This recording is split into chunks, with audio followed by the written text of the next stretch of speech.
I came to this interview on my free will. No, there was nothing promised to me for doing this interview.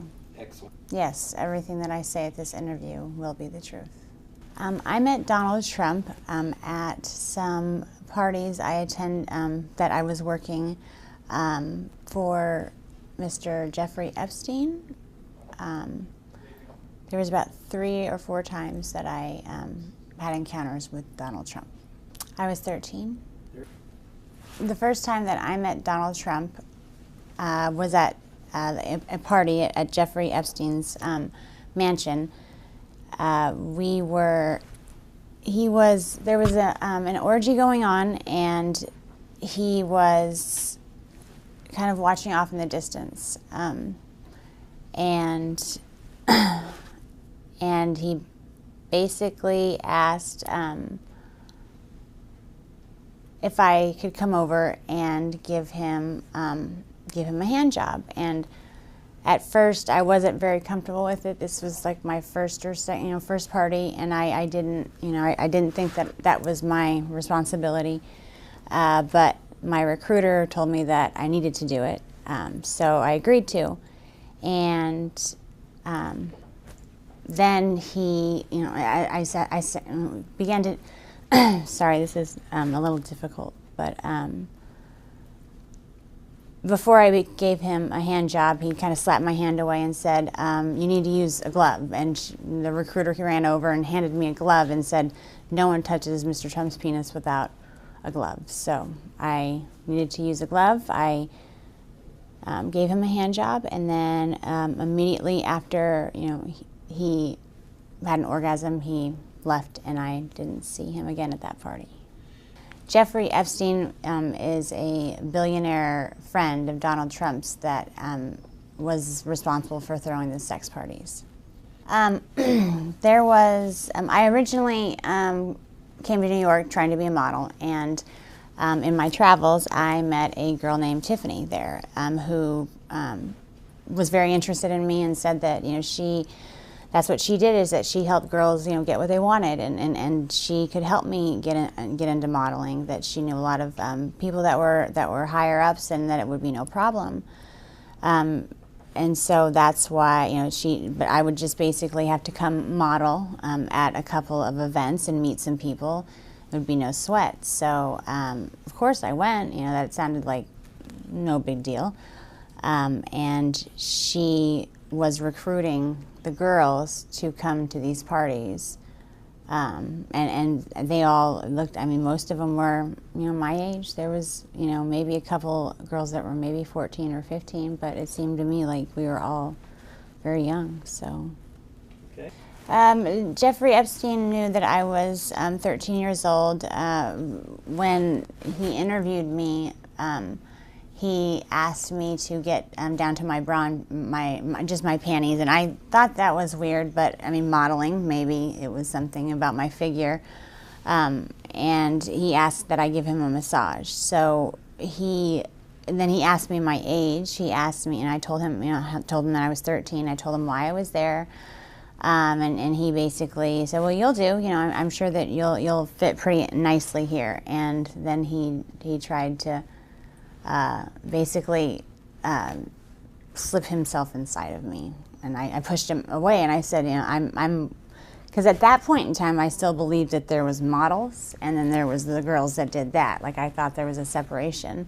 So I told him that I wasn't interested in that, but he said that I would do. And as far as Donald Trump, he knew that I was 13, and I believe that Tiffany told him he seemed to take a liking to me because I was I was so young, and I was also a virgin. So I don't know. It seemed like he wasn't really into having girls that were liked by the other guys. He kind of, the whole glove. He kind of liked things to be his first. If that, for lack of a better term, but he was the one who wanted to get to a girl before everyone else did.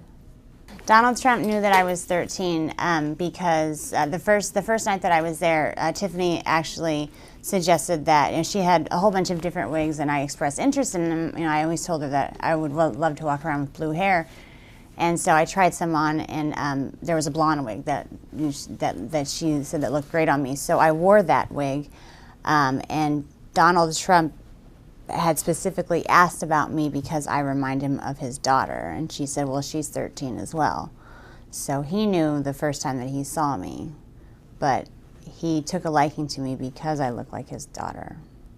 The reason I'm coming out now is when it happened originally, I just wanted to forget about the whole incident.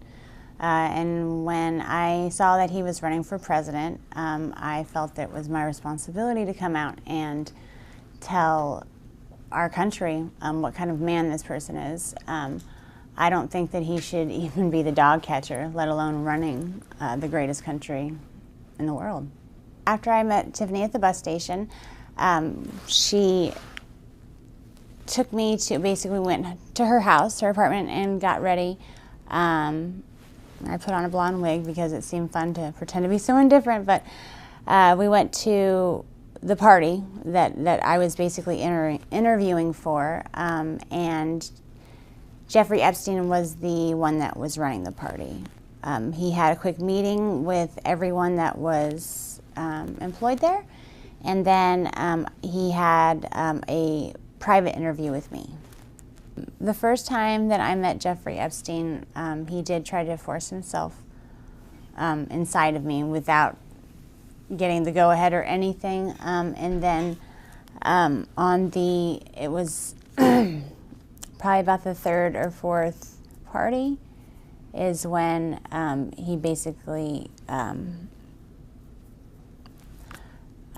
forced, it was another massage, and it was basically like, it wasn't sex, but there was penetration, and I told him that I didn't want that, but he kind of got a little irritated. So I don't know, there was something about him that I guess I kind of held him, like I held a lot of resentment towards him. By that time that happened, I kind of already started catching on that maybe I wasn't there for modeling, and maybe I was just getting used for things, and I felt that kind of held him responsible. I did receive money to go to these parties. After every party, I was paid by Mr. Epstein. There wasn't, out of all the girls that were there with me, most of them were 13, 14. I think the oldest one might have been 16, just turned 16. And she'd been there for a while. It was Tiffany. He liked to watch other people have sex. I mean, he's a germ, doesn't like germs, so rather than partaking, he just watches. So, and Tiffany had informed him that I was the virgin, and so I was basically, so it was Tiffany who introduced us. Okay. Second time that I saw Mr. Trump was same scenario. He was onlooking at an orgy, and Tiffany came over to me and said that Donald Trump had requested that I perform oral sex on him, and I'd never done something like that with anybody, so I was a little nervous.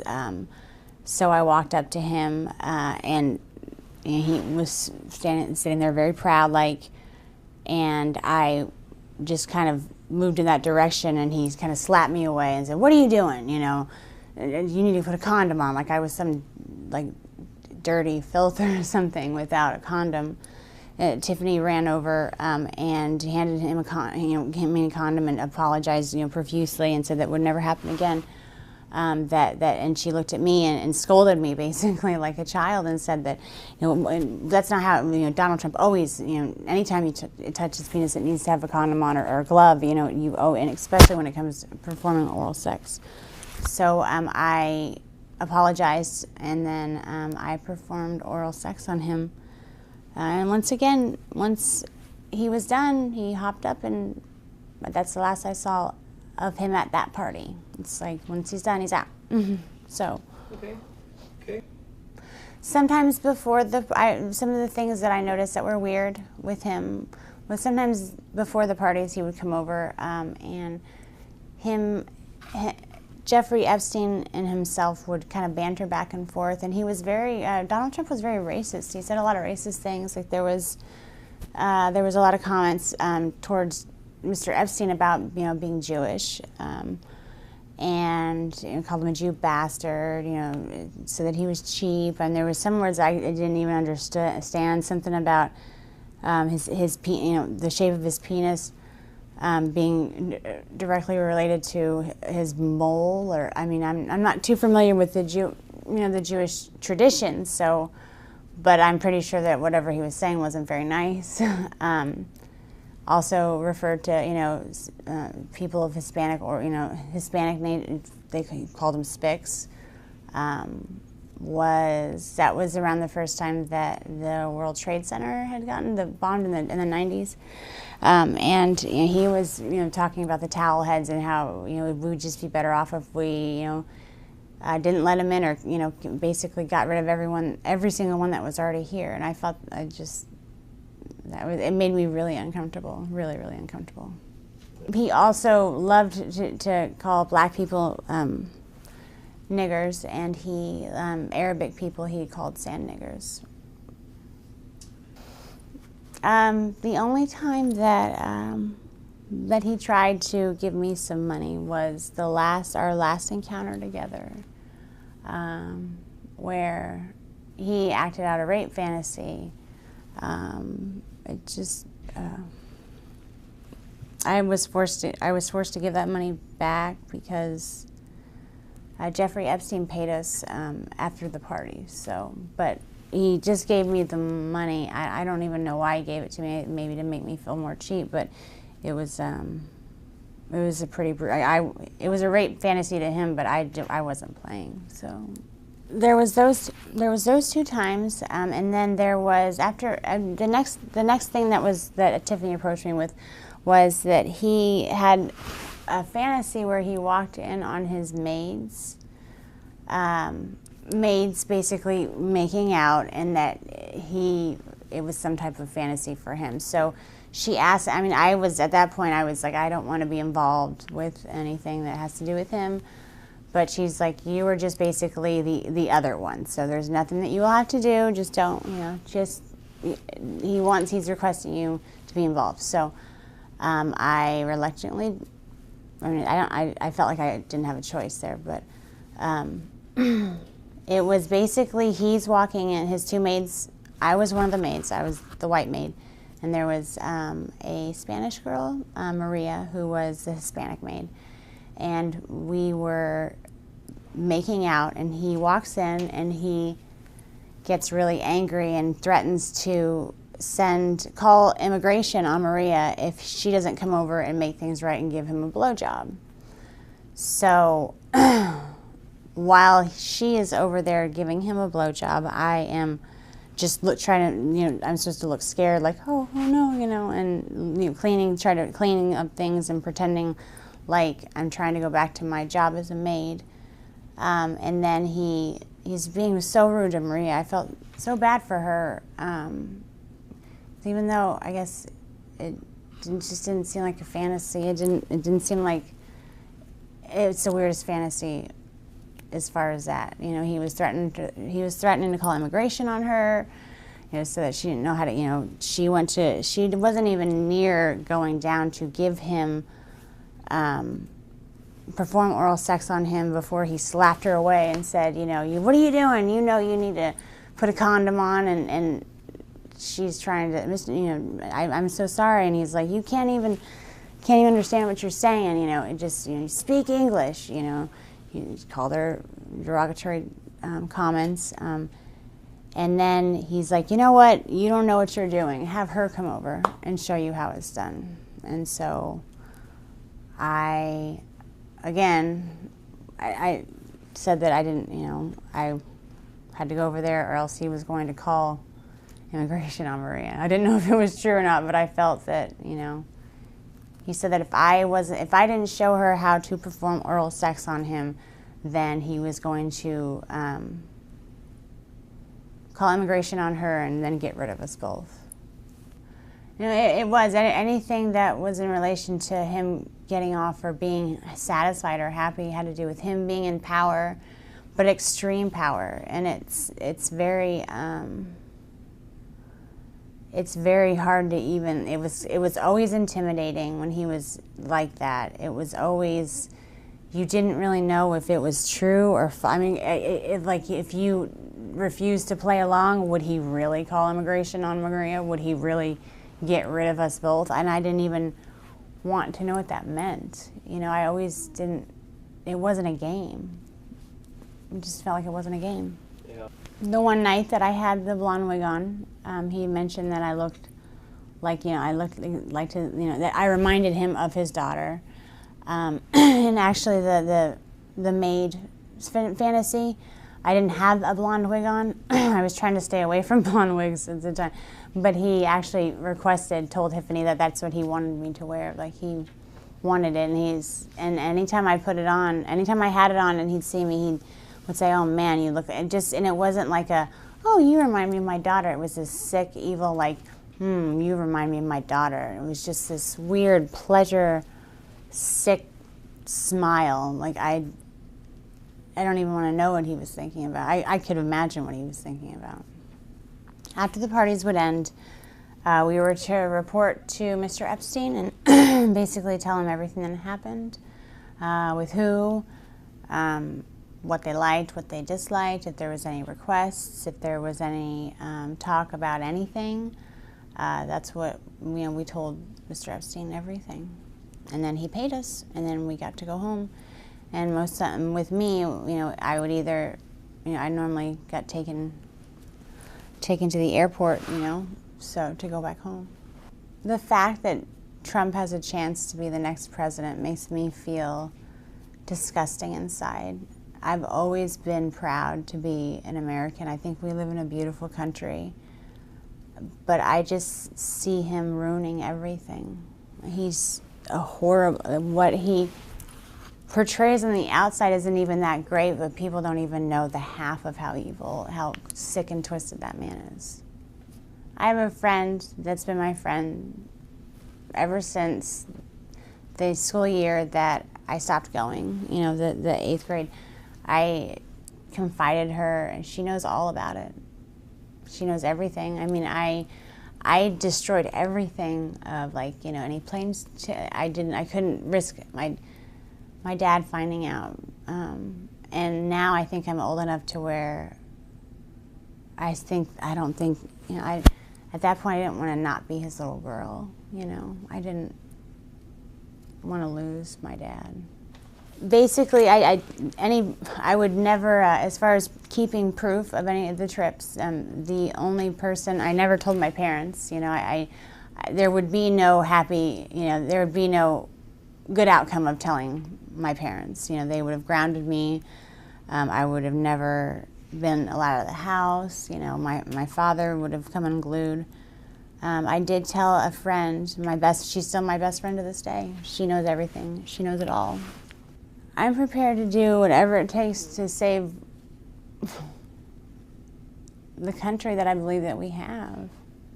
I know what he does behind closed doors. Like, if that's all, I'm willing to sacrifice my life to put our country back in the right, like going maybe in some type of positive direction. Not even, there's no right or wrong, but a positive direction. This guy's not going to take us anywhere positive.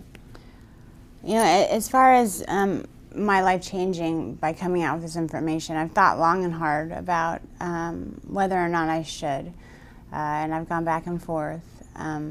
But I think that I think that the American people need to know what kind of man this person is. And if my life changes because of that, then so be it. But the American people need to know what they're dealing with. If I had the chance to talk to Donald Trump, I would run the other way. I'm scared of him like I've never been scared of anything else in my entire life. I can't explain it to you, but the fear of him even being in the next room, I have panic attacks. The last encounter that I had with Donald Trump, Tiffany approached me about a rape scene that was supposed to be played out, and I didn't like the sound of that at all. But Tiffany promised, assured me that it wasn't going to be, if it was anything I wasn't comfortable with, we could stop. That she would be right there, and that it wouldn't get out of hand, and that it was a fantasy, like it wasn't really going to happen. And so I told her that I would. She basically, Tiffany was always nice to me. It wasn't that I trusted her, else and I wouldn't always trusted her or done what she asked me to. But she was there, and he came in, and I was basically tied to a bed with pantyhose, and he tied him. They were so tight it hurt to even lay there. And I tried to say something, and it was like, he just, shut up, shut up, bitch. It was basically like he was being really, really rough. And I understand. It just didn't seem like a fantasy. And I started to get scared, and he was, basically ripping my clothes off, and I was actually I got freaked out.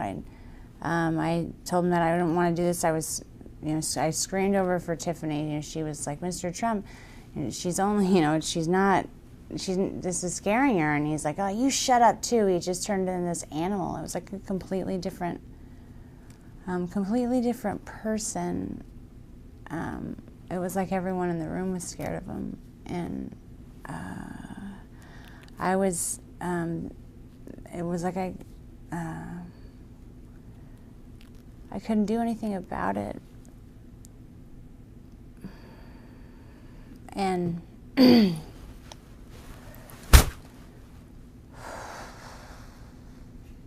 he ripped off all my clothes, and he started to basically have sex with me, and I was screaming because I'd never had sex before. It was my first time, and Tiffany was yelling at him too. She was saying I was a virgin, and he told us to just shut the fuck up, and just basically took my virginity while I was crying and telling him to stop. And that's basically begging for him to just stop. And Tiffany didn't know what else to do either. No one was there to help us, or me. And so after the fact, he basically finishes it. It didn't take that long at all. But it was just, it felt like it was like 5.5 hours. It felt like it was an eternity. I don't even know how long it was, but he was done, and I was crying, and Tiffany was consulting me, and she was, apologizing. She told me that she just never put me in that situation again. But he comes over mad because I was crying, and he said that I should be thankful that someone like Donald Trump took my virginity. He basically didn't say took my virginity. He said, I should be glad that someone like Donald Trump popped my cherry, and not some pimply little 14-year-old.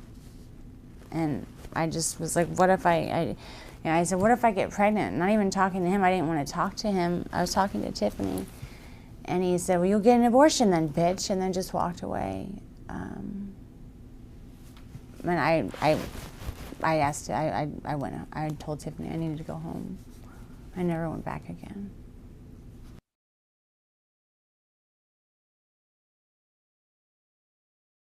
I guess it's for you to decide, if I don't have any kids myself, because I'm afraid to have kids, because I mean, who knows what kind of damage they can get into, but if you have a 13-year-old daughter and I mean, would you be okay with the person who's running our country doing that to your little girl? And I don't know.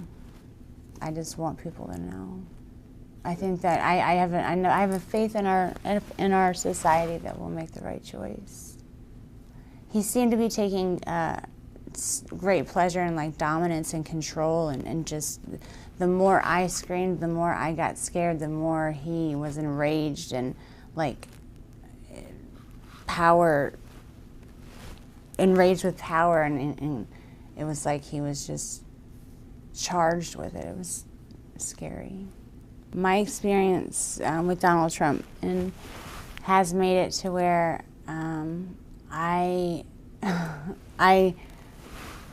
can't be in a healthy relationship, much less I can't be in a relationship without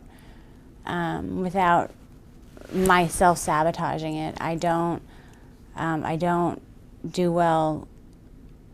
I mean, I've been in a couple of relationships. I mean, they're never of interest to me normally, but one in particular that was he was a wonderful man, and I completely, knowing I had like subconsciously, I couldn't even control myself. It was like I had to get him out of my life because, you know, I don't know why. It was like anytime anyone loves me, I don't feel worth it, or, you know, I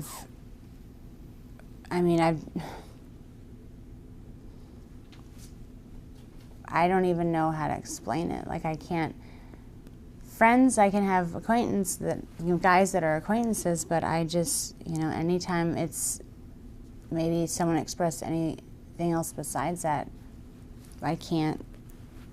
I take some type of pleasure, I don't take pleasure in it, but subconsciously, whether I mean to or not, sometimes I've meant to. It's like I purposely hurt their feelings just so they'll never talk to me again. Like, I make sure that it's not ever a possibility. And Donald Trump destroyed my feeling of self-worth and my self-esteem when it was still growing, like when it just bloomed. It hadn't even had a chance to experience anything. I have only spoken to one therapist about this just recently, actually. For a long time, I really tried to forget about it. Just tried very hard. But I've been to counseling for other things, and I went to counseling for the previous relationship that I was sabotaging, and my counselor said, something has happened to you where you need to deal with that. That's actually what kind of was like, He knew that there was something that had happened where I was sabotaging these relationships, but, you know, he said that it was my responsibility to deal with it, of course. This situation with Donald Trump has destroyed my self-esteem, and it's made it to where I feel like it's destroyed part of my life. The only healthy relationship I've completely demolished. And I love to choose the dysfunctional ones that I know I can just push away. After what happened with him, I can't trust a man ever again.